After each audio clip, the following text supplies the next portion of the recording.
نہیں ہے، اور اس کے بارے میں ارشاد فرمایا کہ وہ کوئی دور کی چیز نہیں ہے بلکہ بہت ہی قریب آ لگی ہے۔ تو آج جو ہے وہ 8واں پارہ شروع کریں گے۔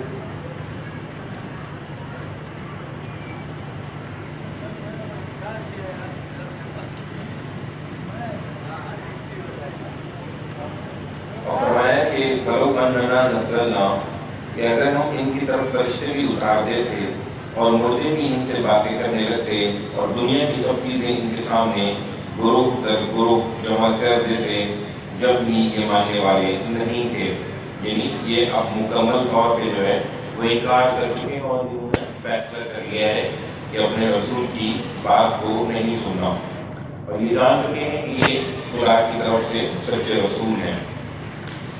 مگر اللہ یہ کہ اللہ چاہے، مگر حقیقت یہ ہے کہ ان میں سے اکثر جہالت میں مبتلا ہیں۔ یہ معاملہ صرف تمہارے ساتھ نہیں ہے، ہم نے انسانوں اور جنوں کے اشرار کو اسی طرح ہر نبی کا دشمن بنایا ہے، یعنی اس سے پہلے بھی نبی کی دشمنی میں انسان اور جنات لگے رہے ہیں۔ وہ ایک دوسرے کو دھوکہ دینے کے لیے پرفریب باتیں القاء کرتے رہتے ہیں۔ تیرا پروردگار چاہتا تو وہ کبھی ایسا نہ کر پاتے، سو انہیں ان کی اصلاح پردازیوں پر پڑا رہنے دو، اس لیے دشمن بنایا کہ اس سے حق پرستوں کی حق پرستی واضح ہو جائے، اور اس لیے کہ قیامت میں انکار کرنے والوں کے دل اسی طرف لگے رہیں، وہ اس پر راضی رہیں اور جو کمائی انہیں کرنی ہے کر لیں۔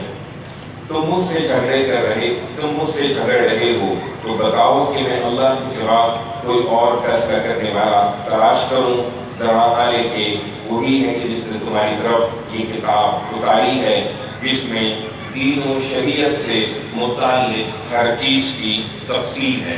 چنانچہ اللہ تعالیٰ نے اپنی کتاب کے اندر کوئی بات بھی مبہم نہیں چھوڑی ہے، البتہ اتنی بات ضرور ہے کہ وہ کہیں کسی بات کی طرف اشارہ کرتا ہے اور پھر دوسری جگہ جو ہے اس کی مکمل تفصیل بیان کر دیتا ہے۔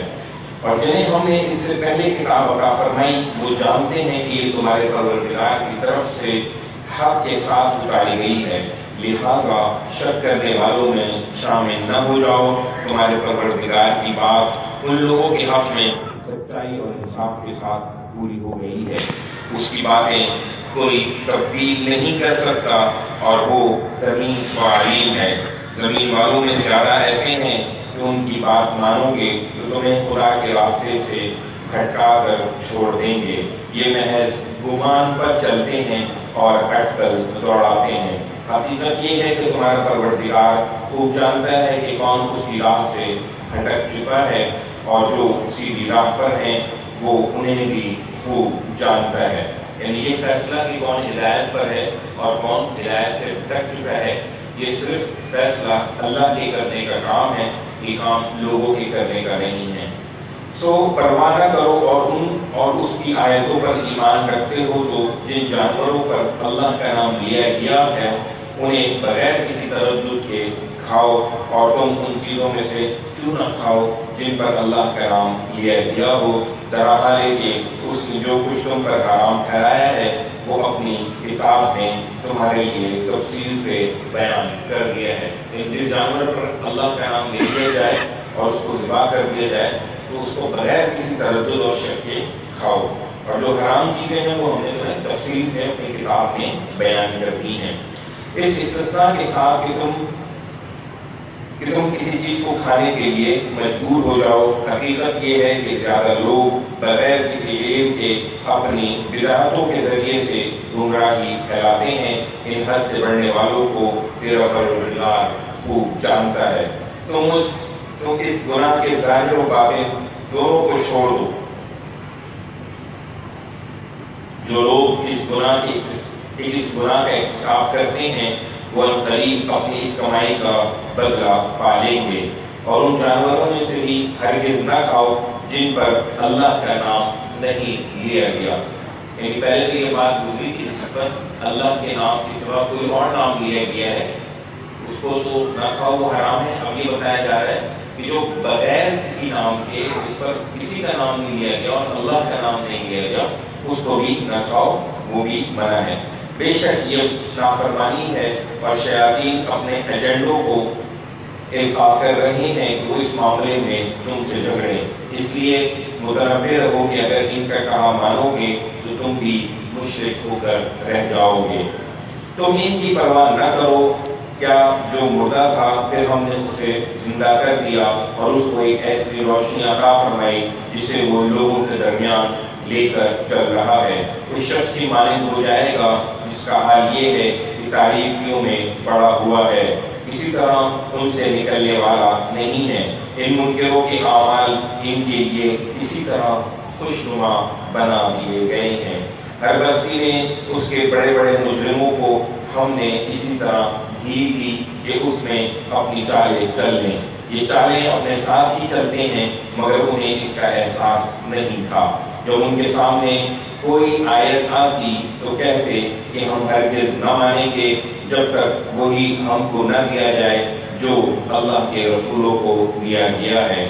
اللہ بہتر جانتا ہے کہ اپنی رسالت کا منصب کسے عطا فرمائے۔ اللہ کے ہاں یہ مجرم عنقریب اپنی مکاریوں کی پالاش میں ذلت سے اور سخت عذاب سے دوچار ہو جائیں گے۔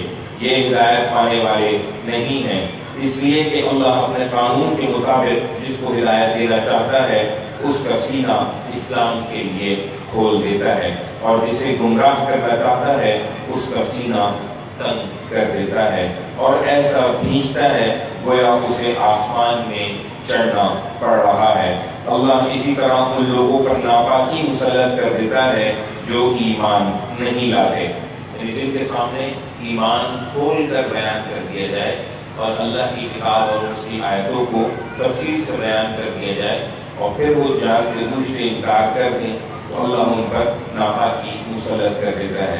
حقیقت یہ ہے کہ یہ راستہ تیرے پروردگار کا راستہ ہے۔ اس کی وضاحت میں ہم اپنی آیتیں ان لوگوں کے لیے تفصیل سے بیان کر دی ہیں جو یاد دہانی حاصل کریں۔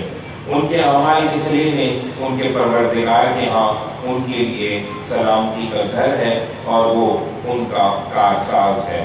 اس دن کو یاد رکھو جب وہ ان سب مجرموں کو اکٹھا کرے گا، پھر فرمائے گا اے جنوں کے گروہ، تم نے تو انسانوں میں سے بہت سو کو اپنا لیا، اور انسانوں میں سے ان کے ساتھی فوراً کہیں گے کہ پروردگار ہم میں سے ہر ایک نے دوسرے سے خوب فائدہ اٹھایا، اور آج اپنی اس مدت کو پہنچ گئیں جو تم نے ہمارے لیے مقرر کر دی تھی۔ اللہ فرمائے گا اب آپ تمہارا ٹھکانہ ہے، تم اس میں ہمیشہ رہو گے مگر جو اللہ چاہے۔ حقیقت یہ ہے کہ تمہارا پروردگار حکیم و علیم ہے۔ ہم ظالموں کو ان کے کرتوتوں کے باعث اسی طرح ایک دوسرے پر مسلط کر دیتے ہیں۔ اے جنوں اور انسانوں کے گروہ، کیا تمہارے پاس خود تمہارے اندر سے وہ پیغمبر نہیں آئے تھے جو میری آیتیں تمہیں سناتے اور تمہارے اس دن کی ملاقات سے تمہیں خبردار کرتے تھے؟ وہ کہیں گے کہ ہم خود اپنے خلاف گواہ ہیں۔ ان پر افسوس، دنیا کی زندگی نے انہیں دھوکے میں ڈالے رکھا اور اب خود اپنے خلاف گواہی دے رہے ہیں کہ وہ منکر تھے۔ ہم نے یہ پیغمبر اسی لیے بھیجے تھے کہ تمہارا پروردگار بستیوں کو ان کے ظلم کی پاداش میں ہلاک کرنے والا نہیں ہے، جبکہ ان کے باشندے حقیقت سے بے خبر ہوں۔ ان میں سے ہر ایک کے درجے اب اس کے عمل کے مطابق ہیں، اور جو کچھ یہ کرتے رہے ہیں تمہارا پروردگار اس سے ناواقف نہیں ہے۔ تمہارا پروردگار بے نیاز ہے، وہ رحمتوں والا ہے، اگر وہ چاہے تو تمہیں لے جائے اور تمہارے بعد تمہاری جگہ جس کو چاہے لے آئے، جس طرح اس نے دوسروں کی نسل سے تمہیں اٹھایا ہے۔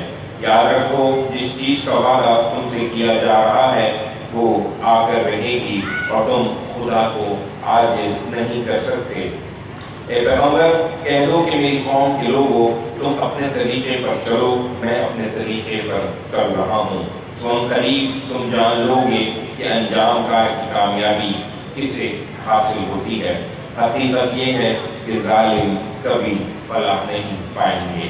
ان کا ظلم اس حد تک پہنچ چکا ہے کہ اللہ کے لیے انہوں نے خود اسی کی پیدا کی ہوئی کھیتی اور چوپایوں میں سے ایک حصہ مقرر کیا ہے اور کہتے ہیں کہ یہ اللہ کا ہے بذمہ خود اور یہ ہمارے ٹھہرائے ہوئے شریکوں کے لیے ہے.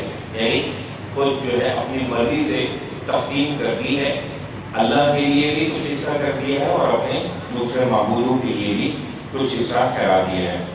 پھر جو ان کے ٹھہرائے ہوئے شریکوں کے لیے ہے وہ تو اللہ کو نہیں پہنچ سکتا، اور جو اللہ کا ہے وہ ان کے شریکوں کو پہنچ سکتا ہے. یعنی ایک تو اپنی مرضی سے فیصلہ کیا کہ یہ شریکوں کا ہے اور یہ اللہ کا ہے، اور پھر اس میں بھی یہ ناانصافی کہ جو شریکوں کا ہے وہ حصہ اللہ کو نہیں پہنچ سکتا. کیا ہی برے فیصلے ہیں جو یہ لوگ کرتے ہیں. اسی طرح بہت سے مشرکوں کے لیے ان کی اولاد کے قتل کو ان کے ٹھہرائے ہوئے شریکوں نے خوشنما بنا دیا ہے، اس لیے کہ ان کو برباد کر ڈالیں اور اس لیے کہ ان کے دین کو ان کے لیے مشتبہ اور مشکوک چیز بنا دیں. اللہ چاہتا کہ وہ ایسا نہ کر پاتے، لہٰذا انہیں چھوڑو کہ اپنے کسی اشترا میں پڑے رہیں. کہتے ہیں کہ یہ جو چوپائے اور یہ کھیتی ممنوع ہے، انہیں صرف وہی کھا سکتے ہیں جنہیں ہم کھلانا چاہیں اپنے گمان کے مطابق. اسی طرح کچھ جانور ہیں جن کی پیچھیں ان کے نزدیک حرام کر دی گئی ہیں، اور کچھ جانور ہیں جن پر محض اللہ پر جھوٹ باندھ کر اللہ کا نام نہیں لیتے. اللہ عنقریب ان کے اس جھوٹ کا بدلہ ان کو دے گا. اور کہتے ہیں کہ جو کچھ ان جانوروں کے پیٹ میں ہے وہ ہمارے مردوں کے لیے خاص ہے اور ہماری عورتوں کے لیے حرام ہے، لیکن اگر وہ مردہ ہو تو دونوں اس کھانے میں شریک ہو سکتے ہیں. اللہ عنقریب ان کی ان باتوں کی سزا انہیں دے گا، بے شک وہ حکیم و علیم ہے. یقیناً نامراد ہوئے وہ لوگ جنہوں نے اپنی اولاد کو محض بے وقوفی سے بغیر کسی علم کے قتل کیا، اور اللہ نے جو رزق انہیں عطا فرمایا تھا اسے اللہ پر جھوٹ باندھ کر حرام ٹھہرایا ہے. وہ یقیناً بھٹک گئے ہیں اور ہرگز راہ راست پر نہیں رہے. ان کے ٹھہرائے ہوئے شریک نہیں بلکہ وہی اللہ ہے جس نے قسم قسم کے باغ پیدا کیے. ان میں سے کچھ ٹٹیوں پر چڑھائے جاتے ہیں اور کچھ نہیں چڑھائے جاتے، یعنی کچھ پیڑوں پر آتے ہیں اور کچھ زمین پر آتے ہیں. اس طرح کھجور پیدا کی اور کھیتیاں اگائی ہیں جن کے طرح طرح کے پھل ہیں، اور زیتون اور انار جو ایک دوسرے سے ملتے جلتے بھی ہیں اور الگ الگ بھی. ان کی پیداوار میں سے کھاؤ جب یہ پھلیں، اور ان کا حق ادا کرو جس دن یہ کاٹے جائیں اور بے جا نہ اڑاؤ. یعنی جس دن جو ہے وہ کھیتی کی فصل تم کاٹو اسی دن جو ہے وہ اس میں جو حق ہے اللہ تعالیٰ کا وہ ادا کرو، یعنی عشر 10% جو ہے وہ ادا کرو. اللہ اسی طرح اڑا دینے والوں کو پسند نہیں کرتا. سواری اور بھار برداری کے لیے جو چوپائے بھی اس نے پیدا کی ہیں، اور وہ بھی جو زمین سے لگے ہوئے چلتے ہیں.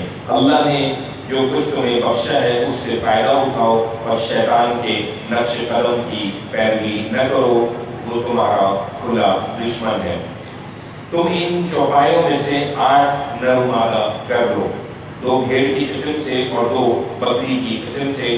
پھر ان سے پوچھو کہ اللہ نے ان دونوں کے نر حرام کیے ہیں یا مادہ، یا اس بچے کو حرام ٹھہرایا ہے جو ماداؤں کے پیٹ میں ہے.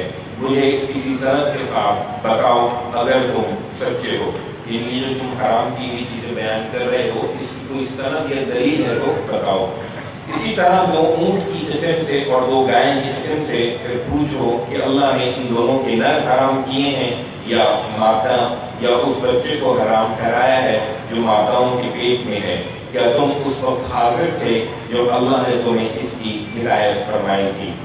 پھر اس شخص سے بڑھ کر ظالم کون ہوگا جو اللہ پر جھوٹ باندھے اس لیے کہ بغیر کسی علم کے لوگوں کو گمراہ کرے، اور اللہ ایسے ظالم لوگوں کو کبھی راستہ نہیں دکھائے گا.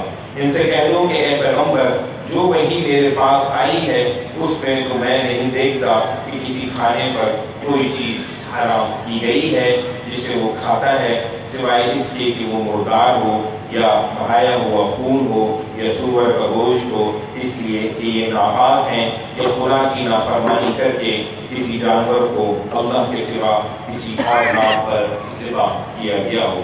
یعنی اللہ تعالیٰ فرمایا کہہ دو کہ جو وہی تمہاری طرف آئی ہے اس میں تو یہ 4 چیزیں جو ہیں بہت واضح طور پہ حرام کر دی گئی ہیں، اس کے علاوہ کھانے پینے کی کوئی اور چیز حرام نہیں کی گئی ہے۔ اس پر بھی جو مجبور ہو جائے، نہ چاہنے والا ہو، نہ حد سے بڑھنے والا ہو، تو اللہ بخشنے والا ہے اور اس کی شفقت قبلی ہے۔ اور ان حرام کی بھی چیزوں میں سے کوئی اگر مجبور ہو جائے تو وہ کھا سکتا ہے، اور اللہ بخشنے والا ہے اور اس کی شفقت قبلی ہے۔ یہ البتہ ٹھیک ہے کہ جن لوگوں نے یہودیت اختیار کر رکھی ہے ان پر ہم نے سب ناخن والے جانور حرام کر دیے تھے، یعنی جو ناخنوں سے شکار کرتے تھے وہ حرام کر دیے تھے، اور گائے اور بکری کی چربی بھی حرام کر دی تھی، سوائے اس کے جو ان کی پیٹھ یا انتڑیوں سے لگی ہوئی یا کسی ہڈی سے لگی ہوئی رہ جائے۔ یہ ہم نے ان کی سرکشی کی انہیں سزا دی تھی، اور ہم بالکل سچے ہیں۔ یعنی یہ حکم صرف ان کے لیے خاص تھا، اور یہ صرف ان کے یہ ایک سزا کے طور پر تھا۔ اس کے بعد بھی اگر وہ تمہیں جھٹلائیں تو کہہ دو کہ تمہارے پروردگار کی رحمت میں بڑی وسعت ہے، لیکن اس کے ساتھ یہ بھی حقیقت ہے کہ اس کی دی ہوئی مہلت ختم ہو گئی، تو مجرموں سے اس کا عذاب ٹالا نہ جا سکے گا۔ اس کے جواب میں یہ مشرک اب کہیں گے کہ اگر اللہ چاہتا تو ہم شرک نہ کرتے، نہ ہمارے باپ دادا، اور نہ ہم کسی چیز کو حرام ٹھہراتے۔ ان لوگوں نے بھی اسی طرح جھٹلایا تھا جو ان سے پہلے گزر چکے ہیں، یہاں تک کہ انہوں نے ہمارے عذاب کا مزہ چکھ لیا۔ ان سے پوچھو تمہارے پاس کوئی علم ہے کہ ہمارے سامنے اسے پیش کر سکو؟ حقیقت یہ ہے کہ تم محض گمان پر چل رہے ہو اور میری قیاس آرائیاں کرتے ہو۔ ان سے کہو کہ اللہ کے پاس تو اب تمہارے لیے صرف حجت بالغہ ہے۔ پھر یہ بھی سوچو کہ اگر وہ چاہتا تو تم سب کو ہدایت پر لاتا، کبھی شرک اور گمراہی میں نہ ڈالتا۔ ان سے کہو کہ لاؤ اپنے وہ گواہ جو علم و عقل کی بنیاد پر شہادت دیں کہ اللہ نے یہ چیز حرام ٹھہرائی ہے۔ پھر اگر وہ ڈھلائی کے ساتھ جھوٹی شہادت کے لیے کھڑے ہو جائیں تو تم ان کے ساتھ یہ شہادت نہ دینا، اور ان لوگوں کی خواہش کی پیروی نہ کرنا جنہوں نے ہماری آیتوں کو جھٹلا دیا ہے، جو آخرت کو نہیں مانتے اور اپنے پروردگار کے ہمسر اور برابر ٹھہراتے ہیں۔ ان سے کہو کہ آؤ میں تمہیں سناؤں کہ تمہارے پروردگار نے تم پر کیا حرام ٹھہرایا ہے، یہ کہ کسی چیز کو اس کا شریک نہ ٹھہراؤ۔ یعنی تم اپنی طرف سے حرام چیزیں بیان کرو، اللہ تمہیں بتاتا ہے کہ حقیقت میں اللہ نے کیا چیزیں حرام کی ہیں۔ اللہ نے سب سے پہلے شرک کو حرام ٹھہرایا ہے، اور والدین کے ساتھ اس نے سلوک کرو اور ان کے ساتھ کبھی برا رویہ اختیار نہ کرو، اور اپنی اولاد کو مفلسی کے اندیشے سے قتل نہ کرو۔ ہم تمہیں بھی روزی دیتے ہیں اور تم کو بھی دیں گے، یعنی رزق کی کمی کے خوف سے جو ہے قتل نہ کرو، تمہیں بھی رزق ہم ہی دے رہے ہیں اور ان کو بھی ہم ہی دیں گے۔ اور فواحش کے قریب نہ جاؤ، خواہ وہ کھلے ہوئے ہو یا چھپے، اور کسی جان کو جسے اللہ نے حرام ٹھہرایا ہے نہ حق قتل نہ کرو۔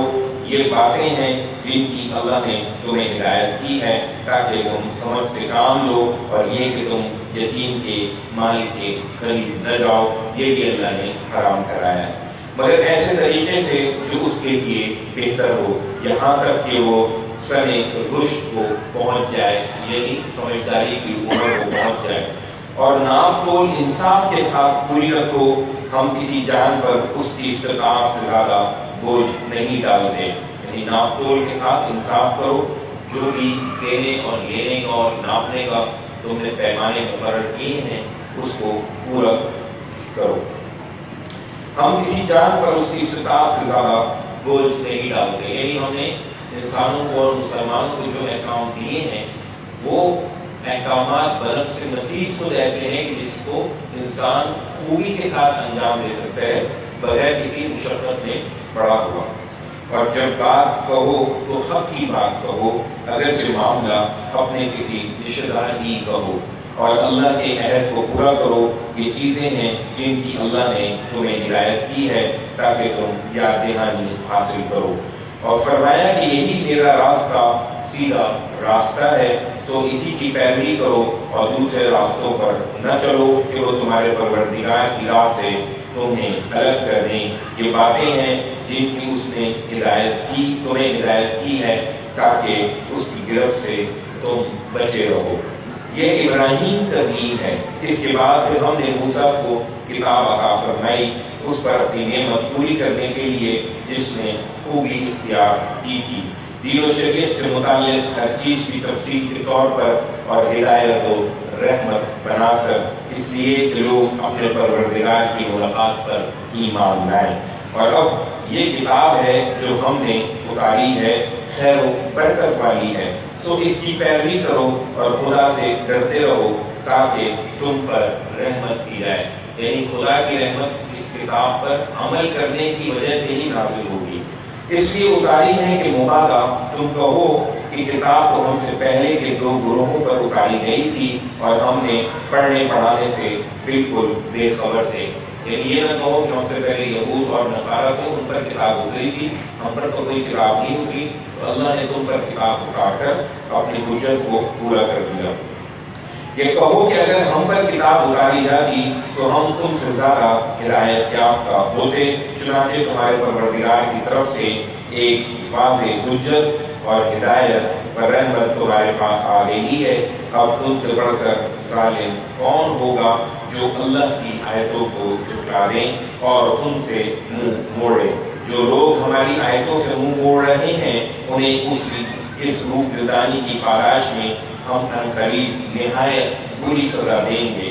کیا وہ اسی کے منتظر ہیں کہ ان کے پاس فرشتے آئیں یا تیرا پروردگار آ جائے یا تیرے پروردگار کی نشانیوں میں سے کوئی خاص نشانی ظاہر ہو جائے؟ جس دن تیرے پروردگار کی نشانیوں میں سے اس طرح کی کوئی نشانی ظاہر ہو جائے گی، اس دن کسی ایسے شخص کو اس کا ایمان کچھ نفع نہ دے گا جو پہلے ایمان نہ لایا ہو یا اپنے ایمان میں سے اس نے کوئی بھلائی نہ کمائی ہو۔ یعنی اللہ کی نشانی تو وہ ہے کہ کوئی عذاب تم پر آ جائے، اور جس دن عذاب نازل ہو گیا اس دن کا ایمان لانا جو ہے وہ کسی کو نفع نہ دے گا۔ کہہ دو اسی پر اصرار کرتے ہو تو انتظار کرو، ہم بھی انتظار کر رہے ہیں۔ خدا کی بتائی ہوئی اس سیدھی راہ کو چھوڑ کر کے پیغمبر جن لوگوں نے اپنے دین میں راہیں نکالی اور فرقوں میں بٹ گئے ہیں ان سے تمہارا کچھ واسطہ نہیں۔ یعنی یہود و نصارہ میں یا مسلمانوں میں جن لوگوں نے اپنے لیے فرقوں کو پسند کر لیا ہے اور راہیں نکال لی ہیں اور بٹ گئے ہیں، تو اللہ فرما رہا ہے کہ یہ رسول تمہارا ان سے کوئی واسطہ نہیں ہے، ان کا معاملہ بس اللہ کے حوالے ہے، پھر وہی انہیں بتائے گا جو کچھ وہ کرتے رہے ہیں۔ یعنی سخت ناراضگی کا اظہار کیا جا رہا ہے۔ اس کا وعدہ ہے کہ اس کے حضور جو نیکی لے کر آئے گا اس کے لیے 10 گنا بدلہ ہے، یعنی اللہ ہر نیکی کو 10 گنا بڑھا دے گا، اور جو برائی لے کر آئے گا اس کو اتنا ہی ملے گا جتنی اس کی برائی ہے، اور لوگوں پر کوئی ظلم نہیں ہوگا۔ ان سے کہہ دو کہ مجھے تو میرے پروردگار نے ایک سیدھا راستہ دکھا دیا ہے، یعنی دین قیم، یعنی ملت ابراہیم کا راستہ جو بالکل یکسو تھا اور مشرکوں میں سے نہیں تھا۔ کہہ دو میری نماز اور میری قربانی، میرا جینا اور میرا مرنا سب اللہ پروردگار عالم کے لیے ہے، اس کا کوئی شریک نہیں، مجھے اسی کا حکم ملا ہے، اور سب سے پہلے میں سر کتاب جھکانے والوں میں سے ہوں۔ ان سے پوچھو کیا میں اللہ کے سوا کوئی اور پروردگار تلاش کروں، جبکہ وہی ہر چیز کا پروردگار ہے؟ میں نے اپنا فرض ادا کر دیا ہے، تم نہیں مانتے تو جان لو کہ ہر شخص جو کماتا ہے اس کا ذمہ دار وہ خود ہے، اور کوئی کسی دوسرے کا بوجھ نہیں اٹھائے گا۔ پھر تمہارے پروردگار ہی کی طرف تم سب کو پلٹنا ہے، اس وقت وہ تمہیں بتا دے گا کہ جس چیز میں تم اختلاف کرتے رہے ہو۔ یاد رکھو کہ وہی ہے جس نے تمہیں زمین کا اقتدار بخشا اور ایک دوسرے سے بلند درجے دیے تاکہ جو کچھ اس نے تمہیں عطا فرمایا ہے اس میں تمہارا امتحان کرے۔ تو اللہ تعالیٰ یہ بتا رہا ہے کہ جو طاقت اور اقتدار اور ایک دوسرے پر جو فضیلت دی ہے، کسی کو اعلیٰ نسب والا بنایا، کسی کو کم نسب والا، کسی کو زیادہ مال دیا، کسی کو امیر بنایا، کسی کو غریب بنایا، یہ سب اس لیے ہے کہ اس میں تمہارا امتحان کرے۔ غریب کا امتحان اس کی غربت میں ہے اور امیر کا امتحان اس کی عمارت کے اندر ہے۔ یہ ساری چیزیں اللہ نے اپنی مرضی سے عطا فرمائی ہیں اور یہ اس لیے ہے کہ اس میں تمہارا امتحان کرے۔ تم مطمئن رہو اے پیغمبر، تمہارا پروردگار سزا دینے میں بھی بہت تیز ہے اور بڑا بخشنے والا اور رحم فرمانے والا ہے۔ یعنی جو نافرمان ہیں ان کو سزا دینے میں بہت تیز ہے، اور جو مطیع و فرمانبردار ہیں ان کو بخشنے والا اور رحم فرمانے والا بھی ہے۔ وآخر دعوانا